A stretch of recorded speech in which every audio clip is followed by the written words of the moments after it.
नमस्कार साथियों। क्लास 6 भूगोल SCERT हमारा सौरमंडल। हम सौर परिवार का मुखिया सूर्य, सौर परिवार की संख्या 8 है।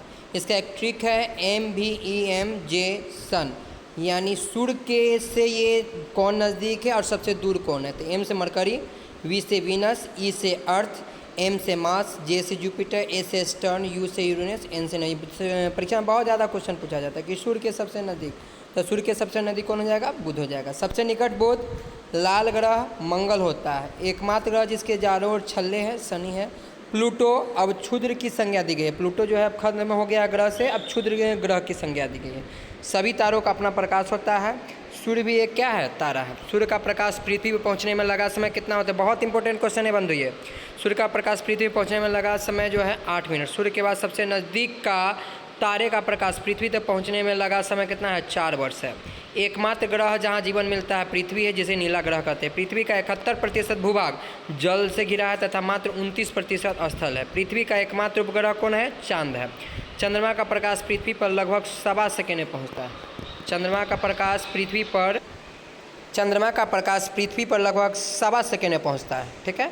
और सूर्य के सबसे नज़दीक जो तारा है उसका प्रकाश पहुँचने में लगभग 4 वर्ष। चंद्रमा पृथ्वी की एक परिक्रमा 27 दिन 28 घंटे में पूरी करती है। चंद्रमा पर जो है न जल है न वायु है, धरातल भी जो है ऊबड़ खाबड़ और मिट्टी भी नहीं है। उपग्रह यानी किस ग्रह का कितने उपग्रह हैं, यानी सब परीक्षा में बहुत ये क्वेश्चन पूछा जाता है बंधुओं कि किस ग्रह के पास सबसे ज़्यादा उपग्रह है, तो वो बृहस्पति 63 उपग्रह है। शनि के पास 62 है। और ये सबसे ज़्यादा परीक्षा में पूछा जाता है कि कौन सा उपग्रह जो है सबसे बड़ा है, तो टाइटन उपग्रह जो है सबसे बड़ा है। बुध के पास एक भी उपग्रह नहीं है। शुक्र के पास भी एक भी उपग्रह नहीं है। कभी कभी आकाश से टूटकर गिरते हुए तारे दिखाई देते हैं। ये तारे नहीं होते बल्कि पत्थर के छोटे छोटे टुकड़े होते हैं जो सूर्य के चारों ओर चक्कर लगाने वाले पिंडों के टूटकर गिरते हैं, उन्हें उल्का पिंड कहा जाता है। मंगल एवं बृहस्पति ग्रह के बीच क्षुद्र ग्रह पाए जाते हैं। आकाशगंगा कहीं कहीं रास्ते की तरह दूर दूर तक असंख्य तारों की फैली सफ़ेद चमकदार पट्टी होती है, उसी को क्या कहा जाता है? आकाशगंगा। सप्तर्षि तारों का समूह यानी 7 तारों का समूह को क्या कहा जाता है? सप्तर्षि। ये 7 तारा कौन कौन है से ध्यान दीजिएगा। ऋतु है, पुलह है, पुलस्त्य है, अत्रि है, वशिष्ठ, अंगिरा है व मारीची है। यूनानी ग्रंथ में सप्तर्षि का नाम क्या है? यूनानी ग्रंथ में सप्तर्षि का नाम जो है alpha, beta, gamma, delta, epsilon, एटा, जेटा है। ये नोट्स एकदम किताब के शॉर्टकट बनाया गया हुआ है, कहीं से कट कॉपी पेस्ट नहीं बन रही, इसलिए सभी को बारीकी से ध्यान देंगे और बहुत ही प्रश्न इससे जरूर परीक्षा में टकराएंगे। ध्रुवीय तारा यह एक स्थिर तारा है। यह उत्तरी में और पृथ्वी के उत्तरी अक्ष पर अवस्थित है। इसी कारण ही नाविकों को समुद्र में उत्तर दिशा का ज्ञान करवाता रहता है। यानी किससे होता है उत्तर दिशा का ज्ञान? ध्रुव तारा से। राशि सूर्य विभिन्न तारा समूहों के बीच नजर आता है। ऐसे समूहों की संख्या 12 है। ऐसे समूहों की संख्या कितनी है? 12 है। ये कौन कौन है? मेष, वृष, मिथुन, कर्क, सिंह, कन्या, तुला, वृश्चिक, धनु, मकर, कुंभ तथा मीन। पृथ्वी के चारों ओर विभिन्न तारों के समुदाय हैं जिनकी संख्या कितनी है? 27 है। पृथ्वी के चारों ओर विभिन्न तारों का समुदाय है जिनकी कितना है संख्या? 27।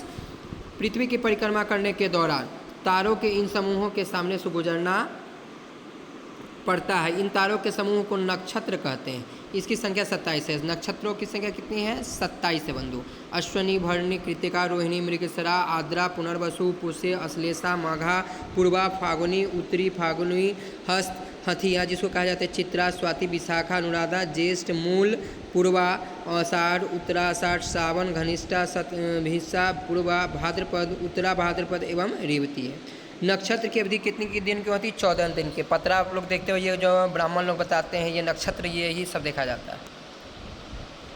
पृथ्वी एवं उसकी गति या पृथ्वी की घूर्णन गति या दैनिक गति के कारण क्या होते हैं? दिन रात। दिन रात किसके कारण होते हैं? पृथ्वी की घूर्णन गति या दैनिक गति के कारण। जिस हिस्से पर सूर्य का प्रकाश पड़ता है वहाँ दिन होता है, जहाँ सूर्य का प्रकाश नहीं पड़ता है वहाँ रात होता है। एक चक्कर पूरी करने में 24 घंटे का समय लगता है।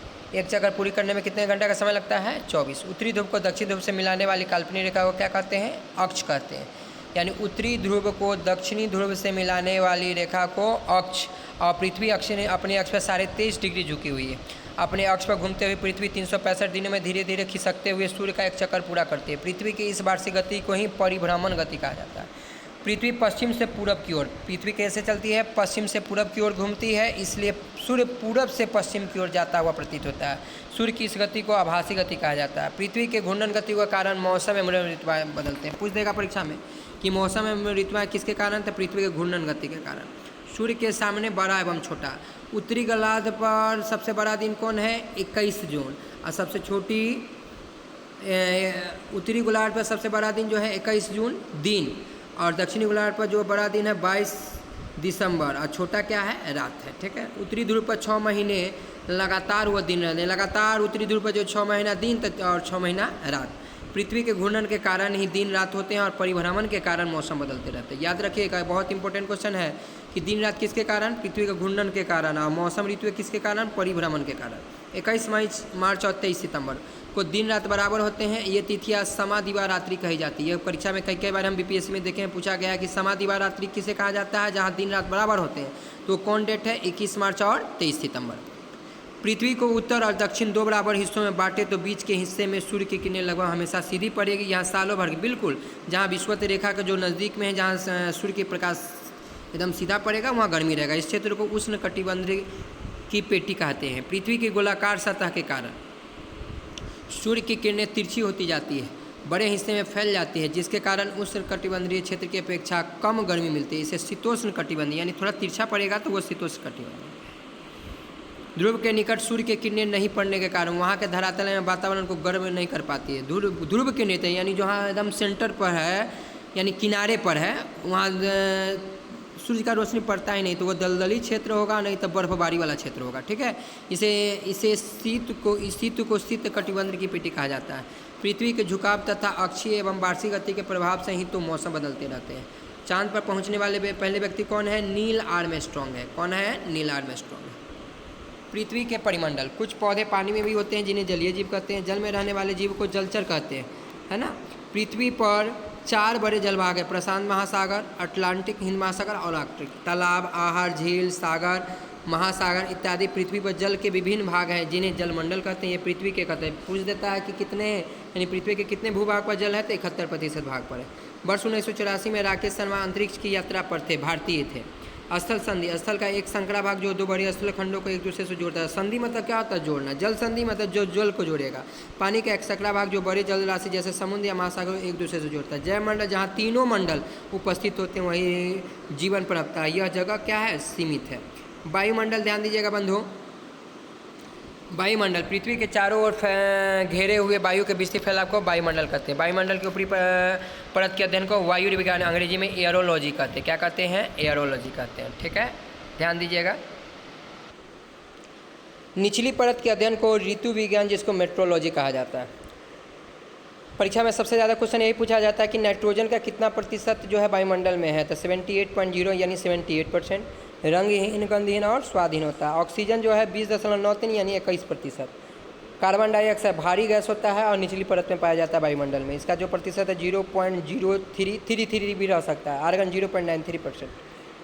ओजोन जो है O3 ऊपरी परत यानी पराबैंगनी किरणें को रोकती है। आकाश का रंग नीला धूलकण एवं प्रकाश की प्रकीर्णन के कारण पृथ्वी के ताप को बनाए रखने के लिए उत्तरदायी कौन है? CO2 और जलवाष्प। वायुमंडल की संरचना जो है 5 प्रकार से है। क्षोभ मंडल, जिसको ट्रोपोस्फीयर कहते हैं, जिसका जो है वायुमंडल जो है 8 से 18 किलोमीटर में फैला है ऊपर।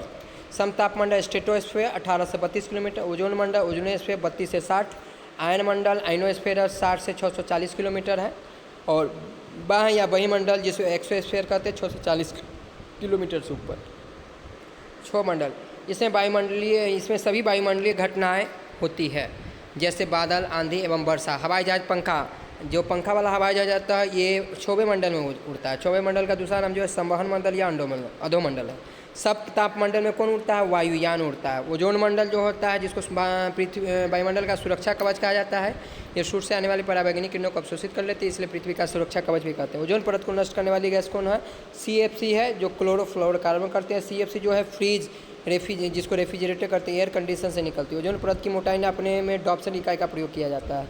ओजोन परत में क्षरण में जो है CFC से होता है। क्यों होता है? क्योंकि CFC में क्लोरीन यानी Cl उपस्थित होता है। आयन मंडल, इसमें पृथ्वी पर रेडियो, टेलीविज़न, टेलीफोन, रडार तथा संचार उपग्रह इसी मंडल में। जितने भी आपके सैटेलाइट होते हैं सब आयन मंडल में होते हैं। वायुमंडल में हाइड्रोजन एवं हीलियम गैस की प्रधानता होती है। सौर मंडल, ग्रह कितने हैं? 8, अभी हम चर्चा किए थे। ये MBE जेमसन जो हम लोग चर्चा कर लिए हैं। आकार में सबसे बड़ा बृहस्पति है।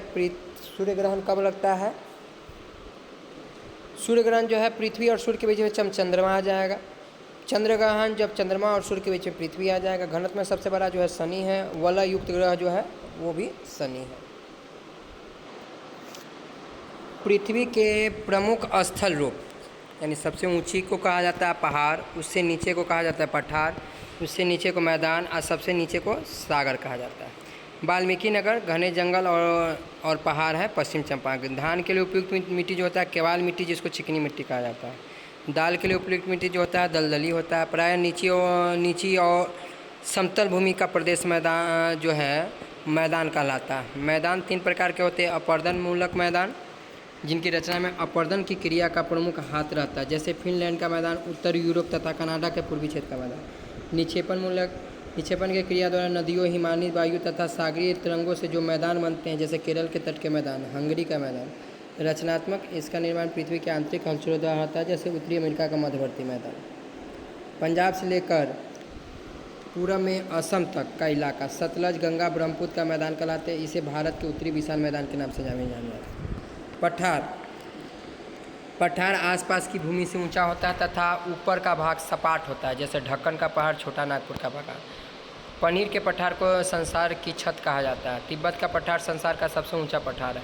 पठारों में खनिज के भंडार मिलते हैं। पर्वत श्रेणी, पर्वतों के ऊपरी हिस्से सपाट नहीं होते हैं, ठीक है, और वे आसपास के क्षेत्रों से बहुत संकीर्ण होते हैं। भारत में हिमालय पर्वत पर बर्फ़ जमी रहती है ऊंचाई के कारण, जो है ना, परंतु अरावली पर्वत पर बर्फ़ तो नहीं जमती, परंतु वहाँ भी वर्षा जल के कारण नदियाँ निकलती हैं। सीढ़ीदार खेत पर्वतों पर होते हैं। पर्वत 3 प्रकार के होते हैं। वलित पर्वत, उबड़ खाबड़ एवं शिखर शंक्वाकार, जैसे भारत का हिमालय पर्वत, दक्षिण अमेरिका एंडीज पर्वत। भ्रंशोत्थ पर्वत, पृथ्वी के आंतरिक हलचलों के कारण पृथ्वी पर दरारें पड़ जाती हैं। दरारों के बीच का भाग ऊपर उठ जाता है, इस उठे भाग को भ्रंशोत्थ पर्वत कहा जाता है। भारत का सतपुड़ा पर्वत। ज्वालामुखी पर्वत, ज्वालामुखी से निकलने वाले लावा एवं अन्य पदार्थों के ठंडा होकर जम जाने से इस पर्वत का निर्माण होता है, जैसे इटली का विसुसियस, भारत के अंडमान निकोबार बैरन आइलैंड। कम ऊंचाई के पर्वतों को पहाड़ी कहा जाता है। वलित पर्वतों के अत्यंत प्राचीन होने से अपर्दन के कारण ऊंचाई कम हो जाती है। ऐसी स्थिति में ये अवशिष्ट पर्वत कहे जाते हैं, जैसे अरावली। दिशाएं ध्यान दीजिएगा, ऊपर वाले भाग को नीचे उत्तर, नीचे का दक्षिण, और असम वाले साइड को जो होता है पूरब, और गुजरात वाले साइड को पश्चिम, और बीच वाला जो रहेगा तो उत्तर पश्चिम, उत्तर पूरब, और दक्षिण पूर्व, दक्षिण पश्चिम। आपके सिर के ठीक ऊपर की दिशा यानी जेनित आकाश, और पैर के नीचे की दिशा नादित पाताल कहलाता है, ठीक है। यानी ऊपर वाला को कहा जाता है जेनित आकाश, और नीचे वाले को नादित यानी पाताल। इस तरह कुल 10 दिशाएँ हैं। भारत की चौहदी, पूरब में जो है बंगाल की खाड़ी, पश्चिम में अरब सागर, उत्तर में हिमालय पड़ते हैं, दक्षिण में हिंद महासागर। पृथ्वी और ग्लोब, किसी भी स्थान में खड़े होकर अगर दूर तक निगाहें डाली जाए तो ऐसा लगेगा कि कुछ दूरी पर ज़मीन और आसमान आपस में मिल रहे, इसे क्षितिज कहते हैं। सीटेट में कई बार पूछा गया है ना, जहाँ आप भी कहीं से खड़े होकर देखिएगा तो लगेगा कि आगे जैसे धरती और आसमान मिलता हुआ दिख रहा है, इसे क्षितिज कहा जाता है। पृथ्वी का मॉडल क्या है? ग्लोब है। ग्लोब पर नीला रंग दिखाई पड़ रहा है, वह सागर और महासागर है। ज़मीन के बड़े बड़े हिस्से जो महासागरों से घिरे हुए वे महादेश हैं, इन्हें स्थल भाग कहा जाता है। महादेश की कुल संख्या कितनी है? 7 है। एशिया, यूरोप, ऑस्ट्रेलिया, अफ्रीका, उत्तरी अमेरिका, दक्षिण अमेरिका, अंटार्कटिका। महासागर की कुल संख्या कितनी है? 4 है। हिंद है, प्रशांत है, अटलांटिक है और आर्कटिक है। आर्कटिक महासागर को उत्तरी एवं दक्षिणी हिम सागर के नाम से भी जाना जाता है। महासागर की औसत गहराई होती है 4 किलोमीटर।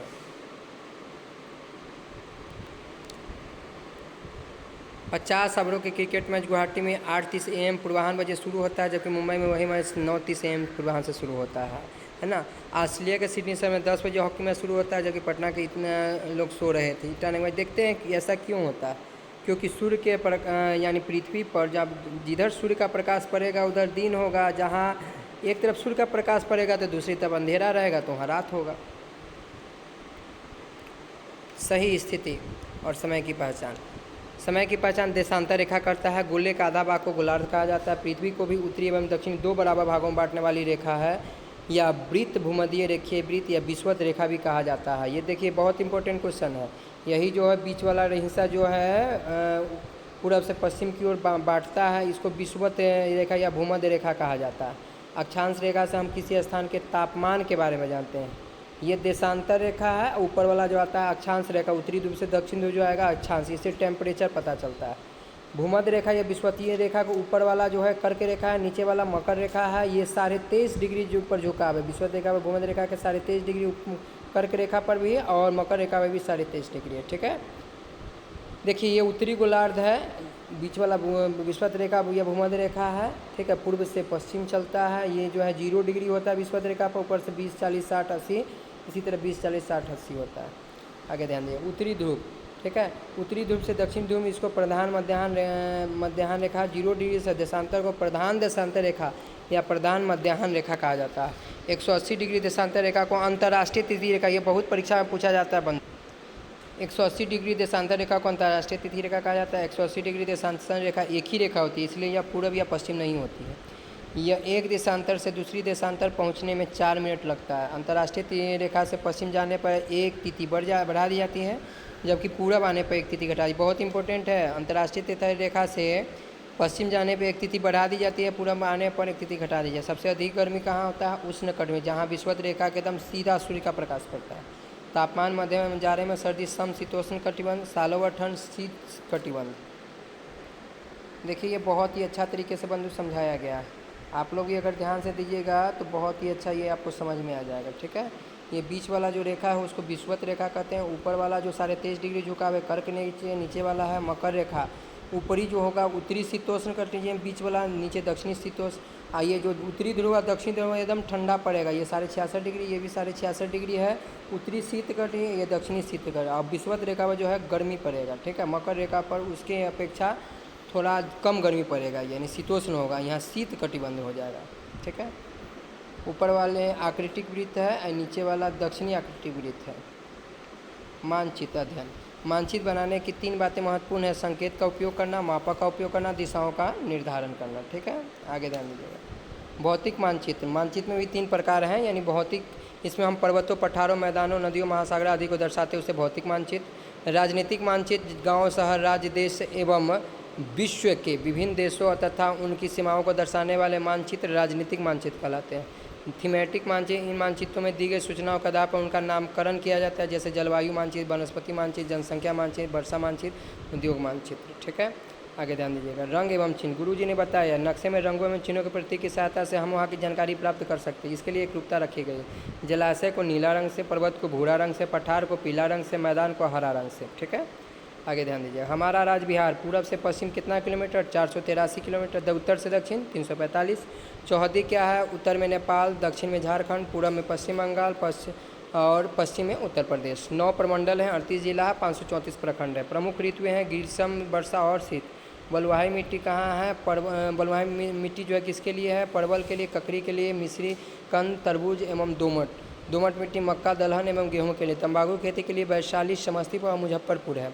जूट की खेती, इसी को सरईसा क्षेत्र कहा जाता है। जूट की खेती पूर्णिया, कटिहार, अररिया और किशनगंज। गन्ना के लिए छपरा, सिवान, गोपालगंज एवं चंपारण। बिहार में वन 54% भूभाग पर है।